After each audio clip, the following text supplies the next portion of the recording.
Mohrta is a low-poly, dark fantasy boomer shooter set in a world full of bizarre creatures, gorgeous environments, and lots of titties and furries.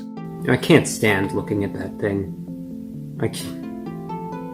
Vile. You play as a mute samurai robot with autism, a Generation 7 Hayward that is tasked with traversing the strange dimension of the strange, which is a strange fabric of nature that is what binds you and the world around you together. In search of a rogue Hayward bot named Avalon, who is seeking to use the strange for his own mysterious agenda. In this game, you are sent on a simple bounty mission, but in the journey ahead, you are really on a mission of self-reflection and to figure out the answer to the most fundamental question of reality. What does it mean to have a soul? So come along with me as I break down one of the most strangest and best indie games that I have played in a long-ass time. And stay tuned, as I'll put this game up to the most rigorous form of video game testing known to nerds, dweebs, and dorks alike. Shit that would put the chuds at IGN to absolute fucking shame, and give it a score of 1 to 5 on the coveted Squrbo Scale. Now let's get on with it, shall we? You start off being forged into existence.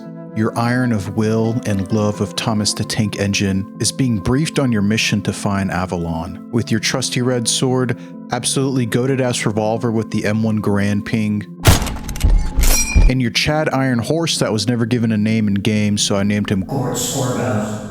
You head into the first town where Avalon has supposedly been through. Here, you find a cute living doll that heals you for some reason, and a super chill-ass bird that has so much master swag aura that it lights up the whole fucking room. After realizing that Avalon is not here anymore, you are then teleported to the hub world of this game that is the Metro Nexus, which is basically a Star Wars cantina with a Chinese Blue Lion hookah smoker, creepy-ass Eeyore on crack, a red anime chick in a cool-ass mech, and a literal worm person with a superiority complex over you. Oh, and of course, strippers that are in a perpetual state of dancing to the song of the most famous tax evasion expert ever, Shakira. Did I mention that there's lots of titties in this game? More on that later. Here, you are able to upgrade your gear along with your doll and mana apparatus that I didn't know that I had until I accidentally pressed Q. It seems as soon as you entered the orrery, I don't know how to pronounce that word. Avalon locked himself into his room to play League of Legends all day.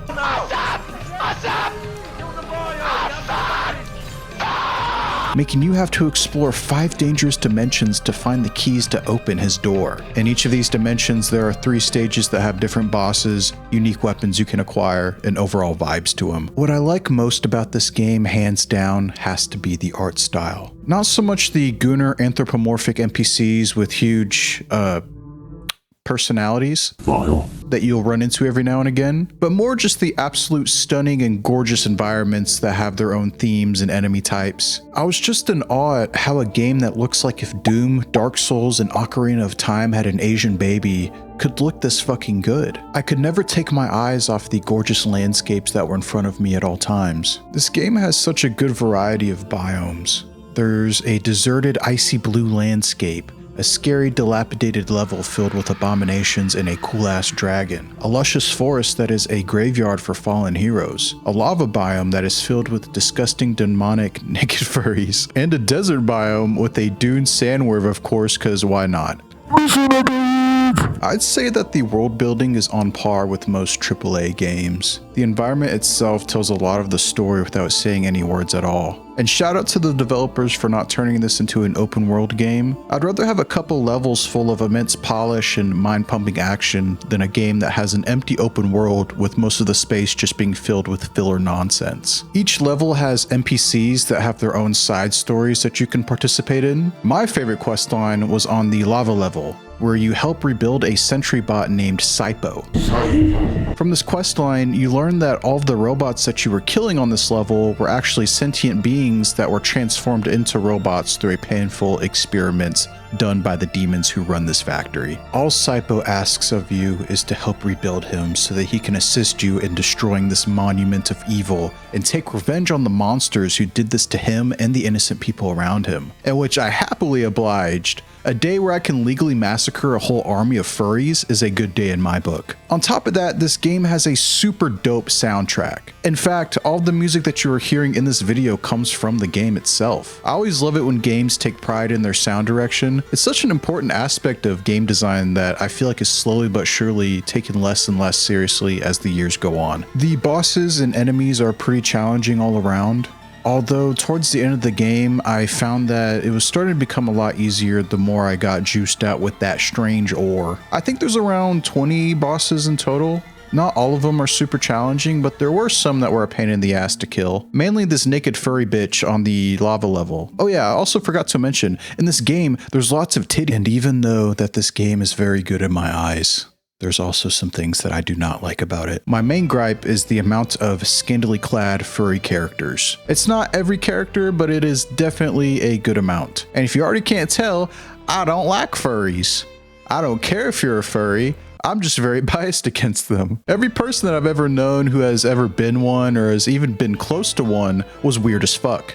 And with all of the naked characters in this game being just women, it makes my inner chud alarm go crazy. Are the women in this universe just not allowed to wear clothes or something? Even if they're not naked, most of them have some tiggle bitties on them. I'm not even joking. I'm afraid to show off some of this footage I got just in case if the machine spirits of the YouTube algorithm deems my soul inferior for monetization. The strippers I can give a pass to because they're strippers. But I feel like most of the nudity in this game was only there to please a certain crowd of gamers. All in all, Mohrta is a diamond lodged into the back of a 300-pound weeaboo. Before this, I had never played a boomer shooter before, and after completing the game, it left me wanting more. The environmental storytelling is so well done that I spent a lot of my time just exploring each level as much as I could. The game offers a wide range of challenges, even though the enemies can be janky sometimes. But it was never too janky to warrant me quitting the game. All of the guns were really fun to use, along with them having such a variety of special attacks. I just wish that there were just some different artistic choices to be made about some of the characters, though it is not enough for me to not recommend this game. But also $20 is asking a little bit too much in my opinion. You should do the 500 IQ gamer move that I did and pick it up on sale whenever you can. With all that being said, I'm giving Mohrta a 4 out of 5 on the Squrbo scale. It's a really dope game, but there's just a little bit too much goonery for my taste.